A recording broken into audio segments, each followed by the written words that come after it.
આમાંથી કઈ બીડી હારી એ છે કઈ સમજાતું નથી. શું કરસ ભાઈ? અરે ભાઈ આમાંથી હારી બીડી ગોતું હું. હા તો આમાંથી હારી બીડી મળશે તો ખરાબ બીડી ફેંકી દઈશ. અરે ના ભાઈ આમાંથી હારી બીડી નીકળશે ઈ પી જાય છે, આમાંથી ખરાબ બીડી નીકળશે ને ઈ પી જાય. આ બધી બીડી તારે પી જ જવાની છે તો આમાં હારી કે ખરાબ હુકામ ગોતે?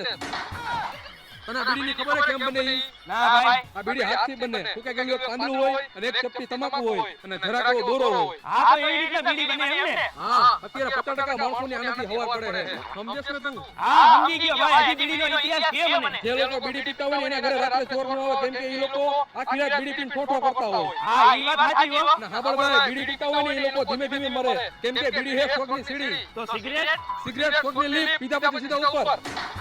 અને બીડી નો પીવે બીડી પીવાથી કેન્સર થાય. તો નથી પીવી ભાઈ. અને બીડી ફેંકવાથી નુકસાન થાય 25 રૂપિયાનું નુકસાન થોડું કરાય.